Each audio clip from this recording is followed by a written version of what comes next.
তাহলে চিন্তা করেন মুসলমান আসিয়া কেমন আসিয়া স্বামীর ঘর করলেন, স্বামী ফেরাউন নাফরমান, আল্লাহকে মানত না, কিন্তু স্ত্রী নামাজি আল্লাহওয়ালা ছিলেন, আল্লাহকে মানতেন। বলেন আল্লাহর হুকুমও পুরা করলেন, স্বামীর খেদমতও পুরা করলেন। আল্লাহর হুকুম যখন পুরা করলেন, আল্লাহর হুকুম মানা যেমন ফরজ, স্বামীর হুকুম মানাও ফরজ। জোরে বলেন সুবহানাল্লাহ। ওই মহিলা কেমন ছিল? আল্লাহর হুকুমও পুরা করলো, স্বামীর হুকুমও পালন করলো। পালন করার কারণে আল্লাহ রাব্বুল আলামিন জান্নাতে মহিলাদের সরদার আল্লাহ বানাইয়া দিয়েছেন।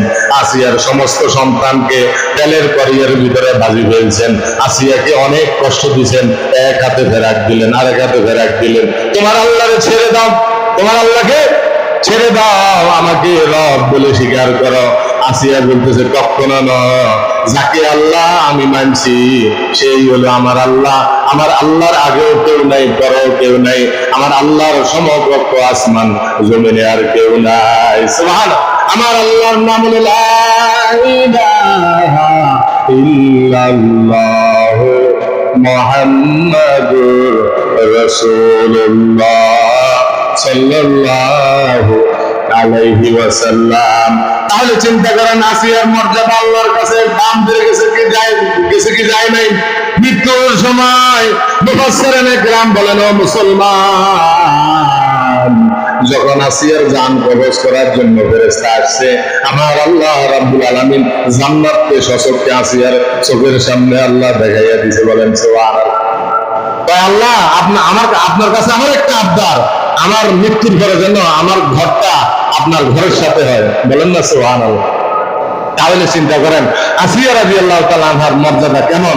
এই জন্য মা এবং বোনেরা স্বামীর হক আদায় করতে হবে। স্বামীর হক কি? মহিলাদের দায়নি ফরজ 5টা, তাই না? নিজের পর্দায় থাকা, নিজের সতীত্ব রক্ষা করা, আর তারপরে এরকম পর্দার আড়ালে থাকা, ছোট আওয়াজে কথা বলা, স্বামীর খেদমত করা। স্বামীর কি করা? খেদমত করা। এই জন্য ওয়াজ দ্বারা আপনি শুনে নেবেন, নবীজি বলেন, ও ফাতেমা, আমি তোমাকে আদেশ করতেছি, ফাতেমা তুমি শুনে রাখো, যতদিন বিয়ের আগ পর্যন্ত তুমি আমার ছিলাম, আর বিয়ের পর থেকে তুমি এখন থেকে তুমি আলীর আন্ডারের ভিতরে। কন্যা সুবহানাল্লাহ। ওয়াজটা দেখেন, হযরত বিশ্ব নবী মুহাম্মদুর রাসূলুল্লাহ সাল্লাল্লাহু আলাইহি ওয়াসাল্লাম বলতেছে, বিয়ের আগ পর্যন্ত তোমার সব দায়িত্ব আমি নিলাম, আর যখন তুমি অপরের সুপুর্দ হয়ে গেলা, বিয়ে হয়ে গেছ, এখন থেকে তোমার যত রকমের কাজ কাম আছে, সব কাজ কাম গুলা তোমার আলীর সন্তুষ্ট মোতাবেক করবা। সুবহানাল্লাহ। আলীর সন্তুষ্ট মোতাবেক করবা। আমি নবীজি তোমাকে বলে দিলাম, ও ফাতেমা, তুমি যদি আলীকে কষ্ট দিয়ে মারা যাও, আমি নবীজি যদি দুনিয়াতে জীবিত থাকা অবস্থায় বেঁচে থাকি, তাহলে আমি তোমার জানাজা দিব না। সুবহানাল্লাহ। তাহলে চিন্তা করেন, স্বামীর পায়ের নিচে স্ত্রীর বেহেশত। আয় হায় রে, এখন তো স্বামীকে সম্মান করা হয় না, স্বামীকে সম্মান করতে হবে।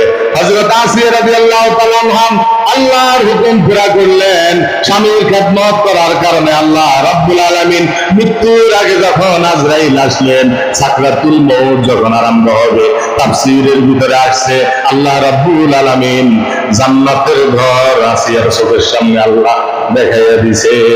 সুবহানাল্লাহ।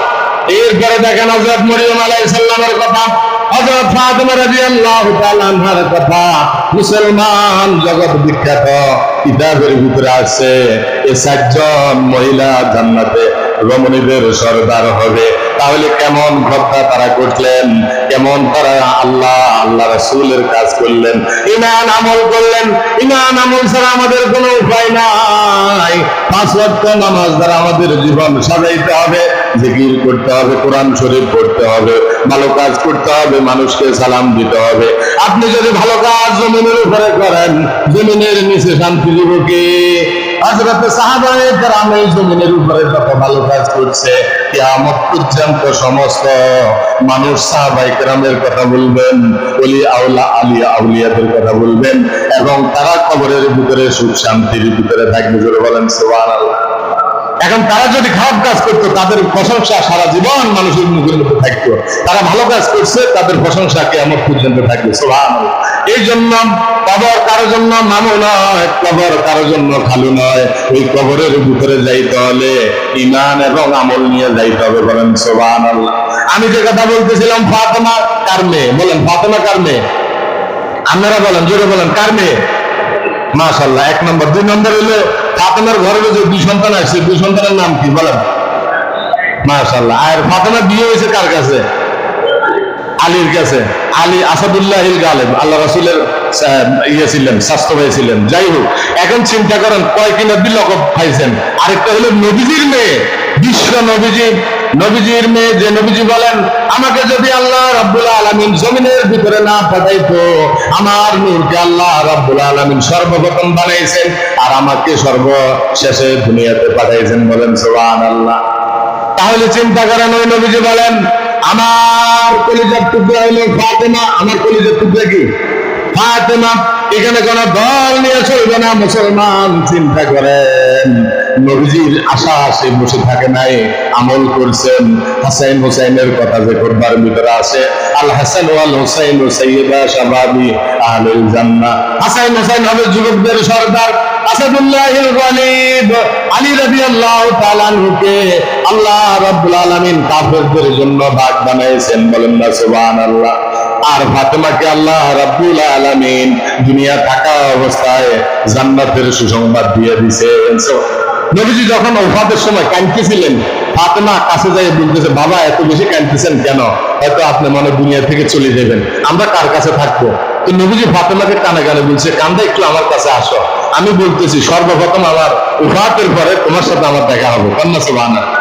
তাহলে চিন্তা করেন মুসলমান, আবু যর গফফারী রাদিয়াল্লাহু তাআলা আনহু ওই ফাতেমা যখন ইন্তেকাল হইলেন, আর ওনাকে যখন জানাজা দেওয়ার জন্য আলীকে বলছেন, ও আমার স্বামী, আপনার জীবনের ভিতরে যদি চলার ভিতরে কোনো ভুল বেয়াদবি করে থাকি, কোন মানুষ বলতেই তো ভুল, ভুলের উদ্যোগ কেউ নাই, যদি কোনো ভুল বেয়াদবি করে থাকি আল্লাহর ওয়াস্তে আমাকে মাফ করে দিবেন। স্ত্রী যখন স্বামীর কাছে মাফ চাইতেছে, আলী রাদিয়াল্লাহু তাআলা আনহু বলতেছে, আপনি এটা কিসের কথা বলতেছেন? আমার কোনো বংশ ছিল না, আমার কোনো নাম ছিল না, আমার কোনো অর্থ ছিল না, আপনার আব্বা আপনাকে আমার কাছে বিয়ে দিয়েছে, আমার মতো গুনাহগারের মতন সৌভাগ্য আর কেউ নাই। সুবহানাল্লাহ।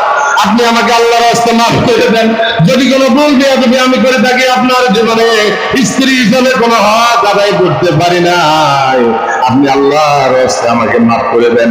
একজন আরেকজন থেকে মাফ নিয়ে নিলেন। স্ত্রী একটা ওসিয়ত করলেন, ওই ওসিয়ত আপনারা সকলে জানেন, আমার যখন মৃত্যু হবে